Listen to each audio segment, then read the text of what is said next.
like to everybody this meeting. This is on the Mountain View Neighborhood Targeted Plan. And I'm told the document is in our binder. So Jerry is delivering the binders to us. So I'd like to go around and identify everybody for the record. We're still on the tape.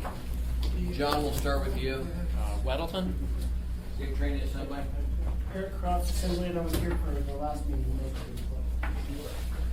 Pete Peterson, Assembly. Forrest Dunbar. Bill Evans.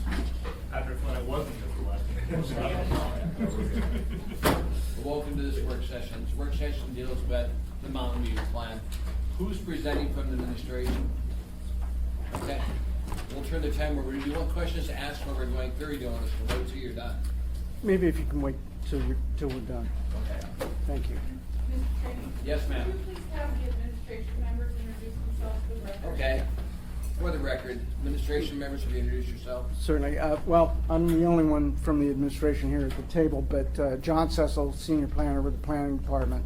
And we have members from Anchorage Community Land Trust and the Mountain View Community Council. Okay. Why don't you just identify yourself for the record? Wonderful. I'm Radhika Krishna. I'm with the Anchorage Community Land Trust. Daniel George, President of the Mountain View Community Council. And Kirk Rosen, the Executive Director of the Anchorage Community Land Trust. I'm not presenting, but I'll be passing them notes, so that's why I'm Okay. And Amy Dabowski, star of stage and radio. Not that I was hoping to start, So let's turn time over to you. And we'll ask questions when you're done with your presentation. Okay, thank you, Mr. Chairman. Appreciate the time of the Assembly members this morning to talk about the Mountain View Targeted Neighborhood Plan. This is what the plan looks like. I know you have a lot of material in your binders. I can't imagine trying to go through all of that for a meeting, but so when you get a chance to look at it, this is what it looks like.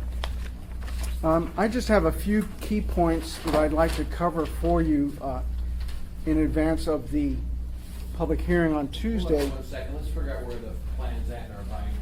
14J. No, it's 19J? It's what's listed as what's not. 14. Okay. Thank you. Okay. I just want to make sure we're all on the same document. Absolutely, appreciate that. Is it this if I'm flipping through this one? So the first key point I'd like to point out, and we have a map on the easel. The industrial area to the west is not included. The heavy industrial area to the west is not included in this plan, this neighborhood plan.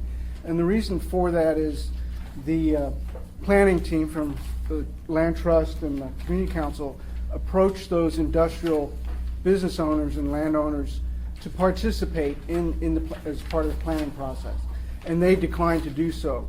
So the reason why it's called a targeted neighborhood plan is because it focuses exclusively on the commercial, well, some light industrial, commercial, and residential areas of the plan. So it's a little bit different from other plans in that sense. And if I can jump in, the other reason is because we were originally, when we had an assembly resolution passed in 2012, it charged us with the creation of a targeted neighborhood plan. So the purpose of the plan is basically, in a nutshell, it serves as a guide for the community council, the municipality, businesses and development interests, as well as the residents of the community for the long-term future. The plan does meet the intent and requirements of Title 21 for neighborhood plans, and staff recommended that the plan be an adopted element of the Anchorage 2020 Comprehensive Plan. The planning department did work extensively with the planning team.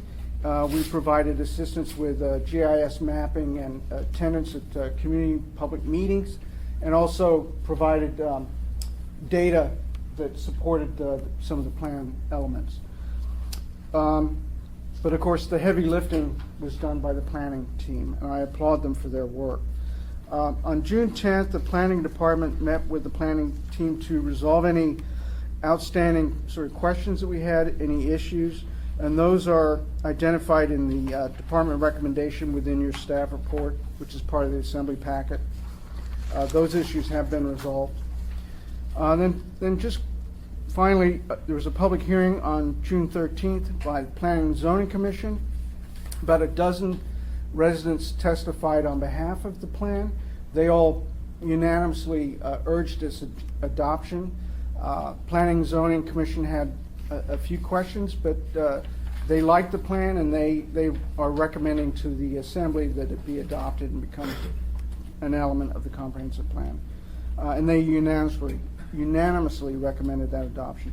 So that's all I have to talk about. I'd like to turn over the rest of the time, if I can, to the planning team. Go ahead. Thank We'll you. wait till you're done till we have questions. I'm gonna go to Mr. Williams in this area. Wonderful. Well, thank you so much for letting us be here to present about the Mountain View Targeted Neighborhood Plan. This has been a project that our community has worked on for the last 4 years. So we're really happy to see it finally come before the Assembly and be considered for adoption. So we're very proud of this plan because we estimate that out of all of the neighborhood plans that I think you've seen so far, we've had the most public input in ours. We started off in 2012 with a community summit where we had 150 Mountain View residents spend 3 days with us at Clark Middle School. And at that summit, they talked about what they saw in their neighborhood and what they wanted their neighborhood to be. And at the end of that summit, we came out of that event with a list of goals and action items. And those goals and action items are the core of this plan today. So nothing in this plan has been created by a committee. It's not created by us. All of the content in here is directly from the Mountain View neighborhood and what they want to see in their community. And then after that, we spent 2 years, we surveyed residents. I've personally sat at the Red Apple in the library and handed out surveys and gotten people to talk about what they want their housing to look like, what they want in their schools, what they want to see in terms of art and cultural amenities. We did 125 surveys. We've done focus groups with Clark Middle School students, with rural cap homeward bound residents who live in Mountain View, with social service providers, with business owners. And then last summer at the Mountain View Street Fair, we had an open house where over 300 people came. We did have free cake, so I think that's why. But they came and I think there's one of those posters down there that'll show that they reaffirmed all of the top 5 priorities. They affirmed all of the things that we put in the plan. And so that's been all of the public input we've done. I think it's been substantial. We've also gotten resolutions of support from all of our neighboring community councils. We've worked with the J-Bear planning team, and then we've attended many community events, municipal meetings. We've worked with municipal departments, and then finally we've worked really extensively with the planning department to create this document that can be recognized as a formal neighborhood plan. And I also want to say that we had $10,000 in grants to throw events and print materials, but apart from that, this has all been done by volunteers, by the community council, by the land trust. We haven't had any paid consultants. This has all been done by the community in our community. And so I'm going to turn it over to Daniel to talk about the content of the plan. Sure. Again, Daniel George, the Mountain View Community Council. I just want to first start off by thanking you for the opportunity to come before you in a work session and answer questions and familiarize you with the plan that we've been working on for 4 years with the Anchorage Community Land Trust. I also should thank the Anchorage Community Land Trust, Kirk Rose, Radhika Krishna, and all the staff there have put in tremendous amounts of human capital into this process to help fulfill having a neighborhood plan as part of the comprehensive Anchorage plan. I think it will benefit the neighborhood in many ways. It's important to talk a little bit about, why do you need a plan for our neighborhood? What's it going to get us? Well, first of all, it's important to be able to guide future development. Mountain View is a neighborhood that has grown in spurts over the years and not necessarily well-guided ones. There were changes to zoning when we had the pipeline built years ago, where all of a sudden we went from largely single-family homes to build them up as quick as you can, 4plexes and 6plexes and 8plexes and so on. And then they were left in disrepair for many years. And things like that have human costs on a neighborhood. They have social costs, and they have capital costs for the city to maintain things like that. So a plan gets you well-guided development, and we know that the neighborhood is still growing, especially in the commercial corridor sections. A neighborhood plan also gets you the ability to delineate your priorities for capital expenditures. We know that the state doesn't have a whole lot of money to give right now, but there are opportunities like bond packages federal matching and so on. And so we want to make sure that those investments, when they are received, when we are successful in obtaining those funds, that they are targeted and they are for the highest priorities of the community and that they go the furthest. So there are a lot of ways that this plan helps benefit us. You know, you want to be able to pull this off the shelf and look at the things that you've accomplished and where you still have to go. We know plans get rewritten over years, but it's important to have a starting point. And this is a huge effort, and so I commend the ACLT for working with the council for 4 years to do this. Going a little further in depth, we do identify 5 top priorities of the council right now. You'll see those, and they should be listed. There's a map there in front of us, but I don't know if I should just jump right into 5 priorities. What do you think, Radhika? Page 52, which is right about the end of the plan, the last page of the side one. Talks about our top 5 priorities that we've identified for the neighborhood. Improving Davis Park is number 1. This is a large park. Many of you are aware that it is on military land, but there is a lease extension process that's currently being explored. I could talk a little bit about that if there's questions, if folks aren't entirely familiar with that situation. But it's important to note that the neighborhood highly prioritizes increasing investment in this park as a community asset, opportunities for youth. As you know, it's a very dense neighborhood, and there aren't always a lot of opportunities for the folks when they get out of school. We do have the Boys and Girls Club there, but it's a neighborhood between 7,000 and 8,000 people. And so you need to make sure that when you're that dense, that you have opportunities for everybody. It's also a magnet park for other parts of Anchorage. We have folks like the rugby club that does their matches there. We have a farmer's market that feeds there. We have Polar Little League. We have the Mountain View Lions Club, and a lot of those folks aren't from Anchorage, but they all use Davis and the surrounding park. And so, and even the bond that was passed in April, we had money that was for Davis Park improvements. So it's important that we resolve issues with Davis Park and implement a master plan for the park, which I believe is before the Planning and Zoning Commission now. The council, ACLT, and the department worked to create a Davis Park master plan. It was very widely supported in the community. It was given its blessing by the council, and it's simply waiting for the resolution of the land lease issue at Davis Park to implement, and that will guide future investment in that park, we hope. The second priority is adding and improving pedestrian amenities in Mountain View. And I talked a little bit about why it's important to have a plan so you guide your dollars effectively. We've been able to articulate that pedestrian safety is a high priority, but actually having it vetted through the city is something that would be beneficial. We were lucky enough to receive a $1 million capital appropriation in FY14 in the state, which was not a sufficient amount to do the lighting for this area of Mountain View. And so it turns out we're going to need about 3 times that funding to complete the project. It is one of Mountain View's highest priorities. We do have a lot of pedestrians in Mountain View. We have a lot of pedestrian and traffic issues. And as a low-income neighborhood near Anchorage's downtown urban core, it's important that you have the ability for, a neighborhood where the average age is 25 years, for folks to be able to walk, because not everyone has a car, a reliable car, or is old enough to drive one. Clark Middle School is on Mountain View Drive. You need to be able to walk to school. You need to be able to access those items like Davis Park. And so pedestrian amenities is one of the highest priorities of the council, and pedestrian lighting is right there. So we would like to see further review in the future of requests like this, so that when they are presented to the state, that they are fulfilled in a way that will allow us to actually see the project to fruition. This project was awarded the state passed the budget in April 2013, signed into law July 1st, I think, and it still hasn't broken ground. So it's kind of a psychological blow when something like that happens. So we want to see that these priorities are continuing to be advocated for. Just because we got the $1 million doesn't mean this has been satisfied.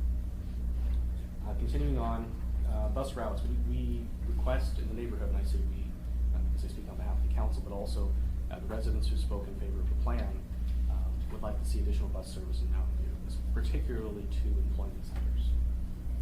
It's a working neighborhood, it's a young neighborhood, and like I spoke about before, we don't always have reliable transportation. You don't have multiple cars in a household the way you would in other parts of Anchorage. And so getting to those employment centers for folks that might not have another way is really important. We do have the 45 route. We used to have the 45G that went away probably 4 or 5 years ago, and then we recently had added a segment of the Route 8,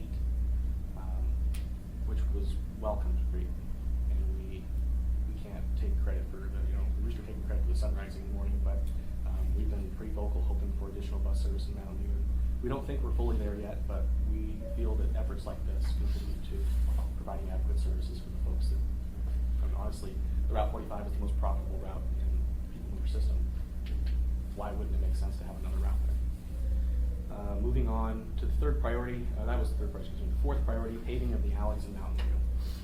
Mountain View was developed through homesteads largely that were subdivided between the late 30s, early 40s, all the way up until I think the last roads were paved in the early 70s through a special assessment district. But the alleys were not included in that. Why are the alleys important to be paved? Well, if you drive down the alleys, it'll start to hit you that primary access, the egress, ingress to a lot of the properties, particularly the multifamily properties, is on the alley. So you have lots and lots of fourplexes on a one block stretch where their primary access and parking is on the alley. So you have heavy traffic in those alleys.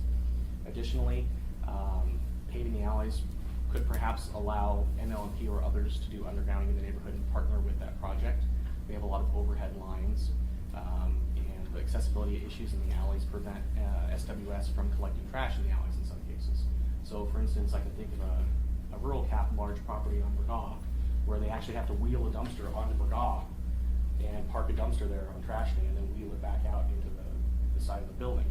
Having a giant 4-yard dumpster wheeled out isn't the most sightly thing, and oftentimes results in trash in roadways and people's yards.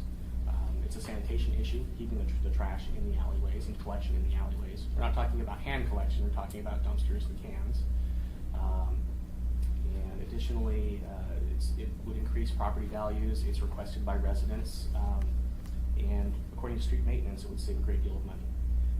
They have to grade these alleys constantly now. Whenever it rains and the amount of traffic that goes down those, the dust it kicks up, and the ruts that are created. One maintenance worker, when I talked to him last week, I said, well, so what do you think of the new alleys that are paved? He goes, oh, we love it. I can't believe they weren't done before now. Grading these things is a money pit. And those were their words. So it makes sense if you ask the folks in street maintenance. In FY15, we received $250,000 capital appropriation from the state of Alaska to pave alleyways, and we requested it be given directly to the city of Anchorage street maintenance, and they did it with their staff in their spare time as they had time allowable.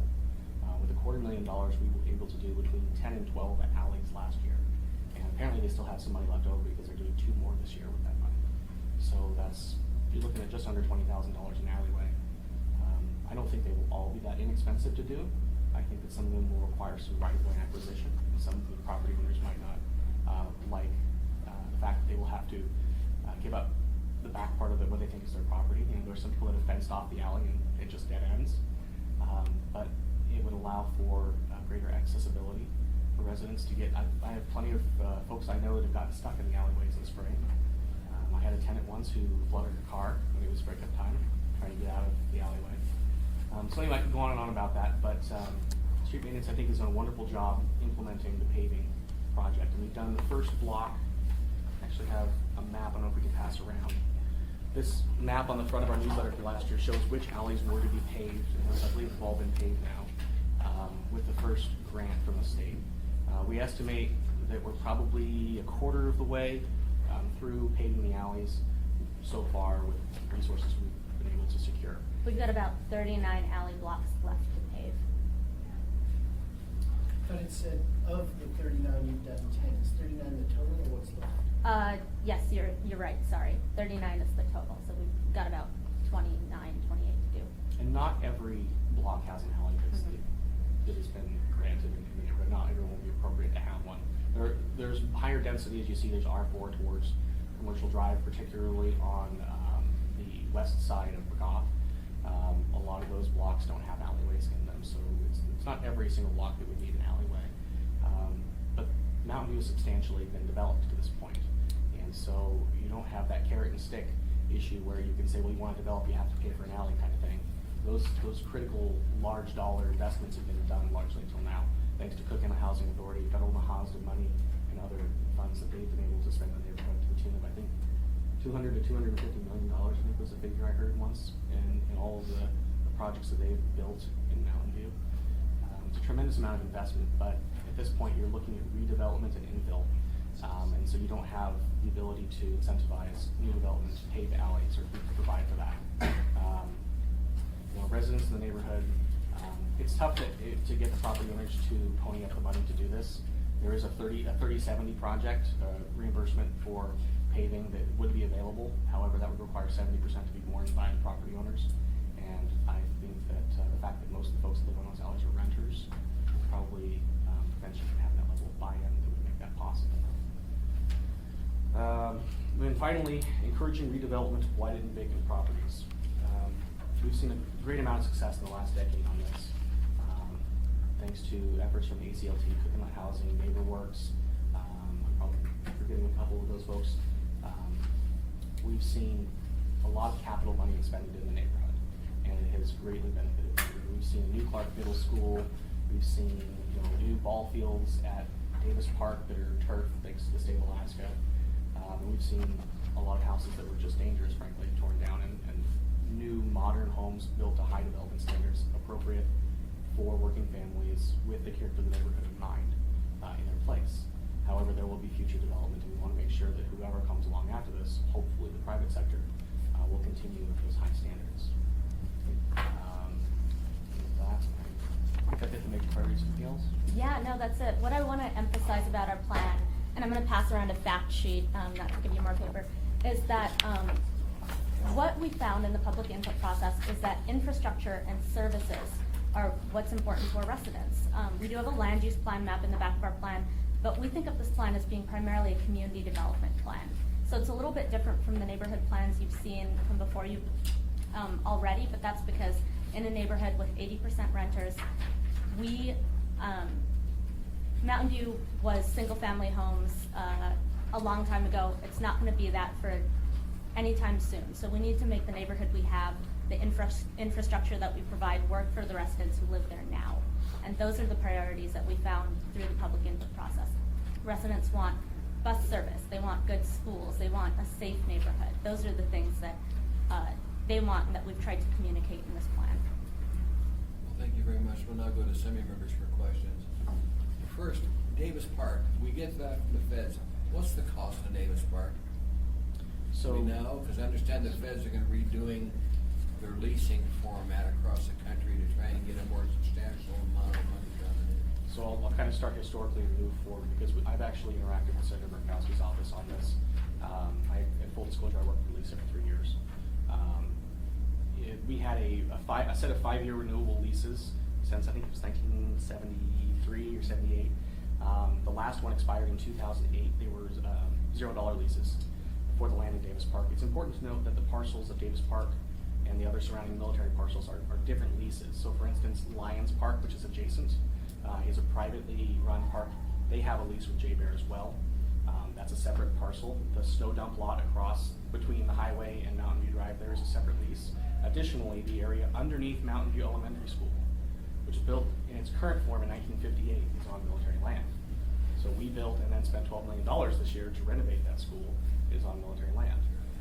Recently, or in the last few years, there was a federal law or regulation that took place that allows the military to no longer give away military land and lease it. They have to get fair market value for it, which is why the city went through the process of procuring appraisal in Davis Park, in the hopes that there might be some kind of exchange of labor and improvements credited towards rents, but the presumption being that the city would have to rent Davis Park.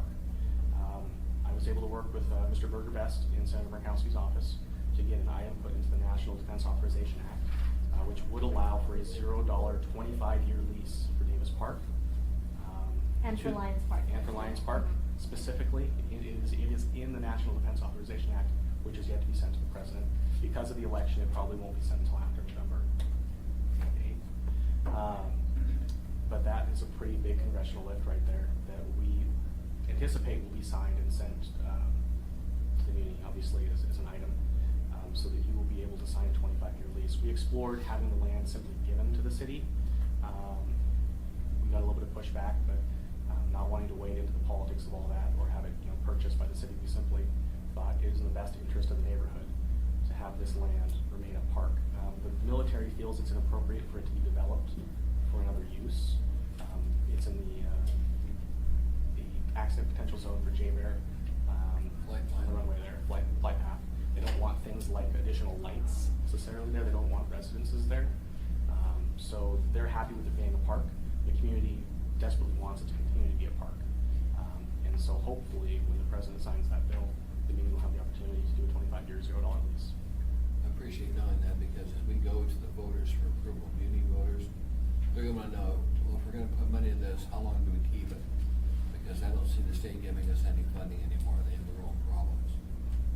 Mr. Flynn, you're first, sir. Thank you, Mr. Chairman. Your area. I have a couple of things to go over. First off, many thanks to specifically the Alaska Anchorage Community Land Trust. They have done a tremendous amount of work on this. This is, bar none, the least expensive neighborhood plan the Assembly will ever see in terms of municipal tax dollars, or even state numbers. I mean, this was a tremendous lift on their part, so thank you, Radicate, in particular, for your outstanding efforts on this. Secondly, just for the information of the body, I have been in communication with Chair Ray Jackson and asked that this be moved up the agenda to be our first public hearing on Tuesday. The reason being, I believe we'll have some participants from Mountain View Boys and Girls Club coming to see us, and I want to get them home and into bed as quickly as possible. So, Not a problem. hopefully, the body will indulge me in that motion. Some of the specific items I wanted to talk about on the public transit issue, and we talked about the story of the week, specifically the Eagle River Transit. When the Eagle River intra transit loop was lost, we also lost 45G. So everyone gave. Since then, Route 45 did get an increase in frequency, to get to 20-minute head hauls, which is a positive. But as Mr. George indicated, there is a tremendous demand for transit in this area. And 45 is a great route, and it connects downtown and Mountain View and UMed District. But there are other commercial centers that would benefit, I think, from having increased transit options, so you can get that working populace to the commercial centers more efficiently. So that's something that's very valuable about this report. On the alley paving issue, I've actually asked OMB to consider inclusion of alley paving, not specific to Mountain View, but area-wide, in the ARTSA bond for this coming year. I know, serving the district that has more alleys than I think another district, that there's a pent-up demand for more paving. It's beneficial to solid waste services as they try to migrate services to alleys. They couldn't do it, literally couldn't do it in several neighborhoods because of the lack of maintenance caused by the lack of paving. And there's been battles back and forth with solid waste services on that specific topic. But if we pave those alleys, then it makes it easier for solid waste services to maintain alley service, which is something we really appreciate. And it's also good for air quality. I don't know how many of you remember this, but most of the downtown alleys are paved because when we were out of compliance with federal air quality regulations, one of the issues was dust coming from alleys and parking lots. And so that's the reason so many of the downtown alleys and parking lots are paved, because it was a compliance issue. This is just a continuation of that effort in my mind. And of course, CHA, Cookland Housing Authority, a wonderful redevelopment, have done almost all of those houses that they have built have alley accessible garages. And that was a specific neighborhood request. And God bless CHA for taking the time to talk to the neighborhood. What do you want to see in Mountain View? And they said, we want to use our alleys. And so the next step is to make sure those alleys are more accessible, so the garages are accessible. On the lighting issues, and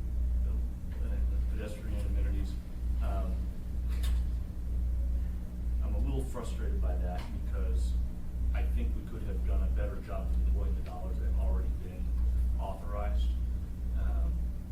And part of what this plan brings, part of the value this plan brings, is that it provides some definition, because I think we spent way too much, we'll call it administrative money, figuring out how to implement those lighting and pedestrian plans.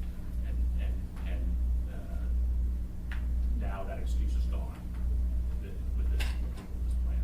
And so any more dollars that go toward that will be more efficiently used, which is important to me. On the redevelopment side, I've been working for several months now on another ordinance that would provide some tax abatement for redevelopment projects based on the age of the properties. It's not specific to Mountain View, it's area-wide. But it builds on what I think is identified here. You have older properties that are very difficult to redevelop simply because it's cost prohibitive. They're making more money with what they have than what they could make if they redeveloped. So a little bit of tax incentive, I think, can higher value properties that increase tax revenue and provide better product in neighborhoods. Again, not specific to Mountain View, although I think Mountain View is a great opportunity to capitalize on that. And then finally, on the parks issue, Mr. Peterson and I both spent time in Lions Park this summer at Little League games. And indeed, the turf is a nice addition, although the little 2x4 section around the outfield, around the infield, if you get a throw from the outfield, it skips the wrong point. Problem. I spent some time coaching kids. Watch out for this. But the parks are really a tremendous asset, and they're a great draw for the community. I played Little League baseball at those parks when I was a kid. It's fun to have my kids there too. And I think it's critical, making Mountain View more and more a community of choice to draw people in, and it's wonderful to see all the variety of cultural events that take place there. And so whatever we can do to help ensure those leases get extended, I think is from the benefit. This plan again helps with that. That's all I have, Mr. Chairman. Thank you. And I'll go around to Assembly members, and I appreciate you working on the alley, because we all have alleys in our area. I've got a lot in my district. I know that Muldoon's got a lot, and if we're gonna do this, we need to have it, all of them paved, not just one part of town. And just, my hope is it'll be, a few $100,000 a year, every year in the Arts of Bond for, the next 5, 10, however many years it takes. Not a big piece of the puzzle, but enough that. Just has to be consistently done. Thank you. That's all I have. Thank you, sir. Mr. Steele? I have a question for Patrick in terms of his knowledge of the area with regards to lighting. Is there any LED lighting in that section?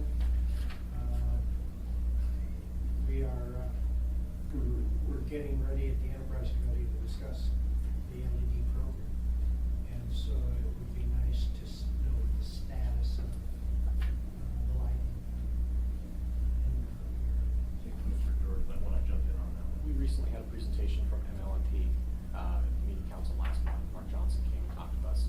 We talked about the alley paving and possibly doing in the 5-year program, undergrounding along with the paving at the same time. But he did mention the LED program. We do have one portion of that program, the first round of it, just around Tyson Elementary School, which is on Shoddy and Peterton there. Do you recall if there's any others that they talked about? Yeah, we were also able to partner with the mayor's office, and they had some Vision Zero funding or some other funding for an LED pilot project, and so we were able to roll that in with our $1 million lighting project, which is underway, and to have some of those lights, the 18 lights that we're going to install with that, be LED. So a mix of replacement and expansion. Mm-hmm. Okay. Tyson is blue because it's a school, I presume, but is it on federal land at all? Or? I don't believe it is. But it is accessible from Chip Creek Trail. Yes. Anything else, Mr. Steele? That's it. Good job. Mr. Dunbar? Yeah, I'm glad you mentioned LEDs. I think we have something to discuss on that. There's an issue with the temperature of the LED lighting we're currently moving forward with. But anyway, I was wondering, Daniel, if you were to perhaps send me an email, maybe you too, Pat, sort of summarizing these arguments you've made, and maybe even, or actually elaborating on these arguments made in terms of the alley paving. And the reason I flagged it is because when I first got in the assembly, I spoke with the administration about doing exactly what Pat is describing. And in general, intuitively, it made a lot of sense to me to pave the alleys. And we have a lot of alleys in our area as well. But then as I started talking to other people who were involved in urban redesign, they pointed out that some other cities have started to pull out paved alleys because of the expense of paving them, expensive repairing them, but also because they cause drainage issues, and because they tend to increase traffic speeds in the alleys and lead to more pedestrian on vehicle accidents because people speed down, whereas instead of going slowly across the potholes. That all being said, Anchorage has a unique set of circumstances that perhaps alleys would be more valuable here than other communities. I just liked if you were able to provide kind of the details of why that ended up as one of the priorities, and then Patty as well, so we have sort of a more informed discussion on this, because again, intuitively, it makes a lot of sense to me why we would do this, but I want to make sure that we're not kind of doing something that makes intuitive sense, and then we regret it. Thank you, Senator. That's a good point. We want to make sure that this investment actually saves the city money.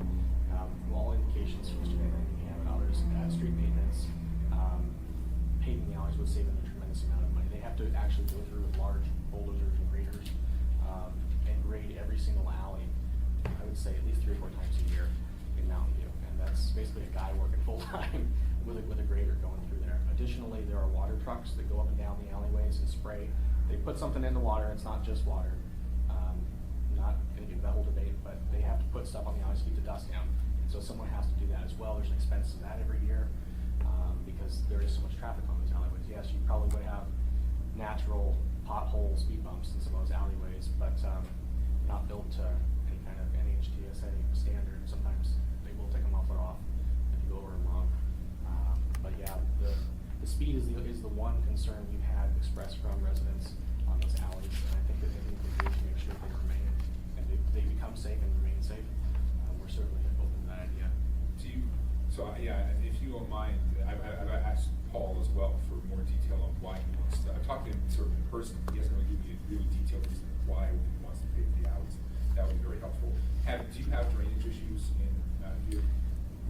Absolutely, yes. I actually was showing these folks a picture on my phone of an alley with an inflatable raft going down it. It's actually right behind my home, in full disclosure there, but yeah, you can actually kayak or float from the center of the alley out to the street every spring. So if this is reducing sort of the natural absorption of the area, are we worried that it'll make it worse, or are you thinking? The alleys are constructed in a way that they have a high center, and so they drain off to the sides rather than draining to the center or in large swaths of potholes. Some of them get pretty deep. I've seen cars flood out. I've seen cars just not be able to leave. Like, hey, I can't get out of my alley to go to work today. It's not necessarily that in the snow. It's in breakup because they can't grade it yet because there's still some ice there. There's no point grading it. They just have to let it naturally drain out, and it doesn't necessarily drain to the streets. So you've got the lengthwise of the alley. They're very long blocks in Mountain View. They're how many lots? At least 8 lots. 3 times 4, 12 lots long on the alleyway. And so you've got both sides of the block entering into that. So you've got 24 total lots going to one alley. If the water doesn't drain out to the streets on the end or to the sides, then you get giant pools. So we'll have more drainage into the main streets then, but less. The intention would be to drain out to the culverts because we don't have hard curb grade, we have culvert drains. But no, Alex is the same. You've got one here that hasn't been graded in 4 years. The big neighbors just park their snow there because they know it won't be graded. So we've got different qualifications, different category on alleys all across the town. We're talking about undergrounding. I've got some where MLP will underground, but the rest of the utilities on the pole will not. And that's the problem we're dealing with your committee. You know, you get MLP to want to come in underground, and the other utilities say, well, it's not our problem. We're not going to underground. So you still got the wires overhead. That's a great point. We brought that up to Mark Johnson last month, and the reason they chose Bannister Drive this year is they could get one of the overhead telecommunications providers to go underground with them. Yeah, I know. And that basically was. That's the my entire area, I'm underground. looking forward to that one getting done. Oh, My yeah. constituents are. It's gonna be great right there. But that was their entire budget for 1 year. I think they're 184, 186 years from being completed with their undergrounding is their current estimate. They've never done a residential undergrounding in Mountain View, to my knowledge, ever. And every single one of those 7,000 or 8,000 folks, most of whom will rent, pay an MLA bill with 2% every month, and they'll never see that return probably for 200 years. Mr. Peterson? Thank you, Mr. Chairman. And I think as long as we're talking about the undergrounding and the paving, we need to coordinate that for sure if they are gonna be doing undergrounding. Because one thing that really ticks taxpayers off is if you go in and pay something and then a year or two later, you're digging it up to underground and do sewer work or whatever it is, so definitely need to coordinate that. As far as the Lions Park field turf, it is definitely a great improvement from what the old Dust Bowl field used to be. Boy, if the wind was blowing and you were playing on that field, we'd have to stop the game because everybody was getting dust in their eyes. How can you swing the bat and hit the ball if you can't keep your eyes open, you know? And that, I think, was actually partially organized by Steve Merlin's group, and I think they funded and organized the installation of that turf, and that was recycled turf from field somewhere else, so. As far as the paving of the alleys, are they going completely with blacktop, or is that chip seal, or do we know for sure exactly what that is? I don't know the composition. My understanding is that a lot of wrap currently stockpiled, so that's the quick and easy way, but it's not the best way. Right, it would be less expensive, but that's why I was asking, throwing that out there. And by the way, I want to thank you for all your work. I remember when you first came to, I think it was Rushing Jack when I was there at least 4 years ago, and we're saying that you were getting ready to start down the path and get a mountain plan together. So it's great to see that you followed through all the way to the finish line, and I want to congratulate you on all your hard work and your upcoming success. And the cost was great. Yeah. Appreciate it. Best deal. You set the bar pretty high for anyone else who wants to do a plan from now on, so. That's it, thank you. Mr. Croft, anything? No, thanks. Mr. Whittleton? A couple things. One thing on Davis Park, I work with a Boy Scout troop, and I'm the bicycling merit badge counselor, and we have to get to do a 50-miler, and I organized one that goes through neighborhoods in Anchorage, from South Anchorage all the way around, and I always bring it through Davis Park, because there's always so much going on there at Lions Park and Davis Park, and a huge variety of people. It's very different from what we see at the South Anchorage Park, so just to let people know. But on this end, a couple things. So your pedestrian amenities and so on, how do they line up with the like bike and ped plan that's already out there? We've used the bike and ped plan, so we have taken those into account. There's some overlap. We did evaluate the routes, so we have preserved some things from those plans, especially the long-term vision to have a paved or an off-road trail that goes around Mountain View, maybe into Baseline. So because right now we don't have a trail connection. The Shapre Trail ends, the Davis Park Trail starts, and Mountain View is unconnected in the trail system. So we have kept some things that residents thought were important, and we've used the same routing that they have in those plans. Okay, so how does this work with those plans? Do they just get amended, or it's just this is try to keep track? Well, through the chair, Mr. Welton, Assemblyman.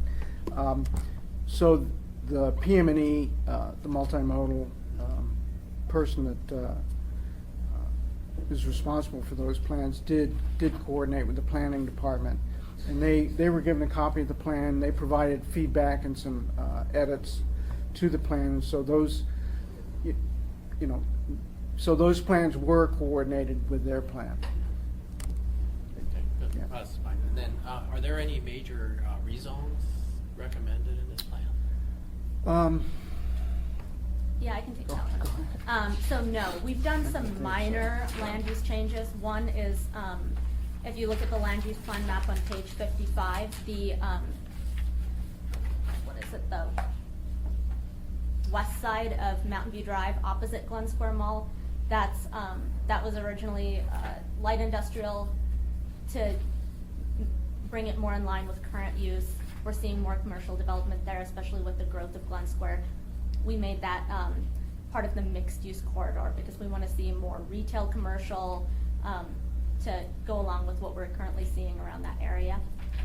And the big land use change here is just that we're advocating for a mixed-use corridor, similar to what you've seen in the Fairview Neighborhood Plan, where we want a mix of residential and commercial along our commercial corridor. We've already got some great examples like Cook and Housing's mixed-use developments right on Mountain View Drive and Park Street, so we want to see more of those. But no, we've preserved the land use pattern by and large. So, Go ahead, sir. so that's that big block that Red Apple's in it. So mixed-use corridor, and then it's zoned mostly commercial, so that kind of suits, Mhm. like, that's mixed use if you Yeah. want it to be. Mhm. All right, thanks. So, Amy?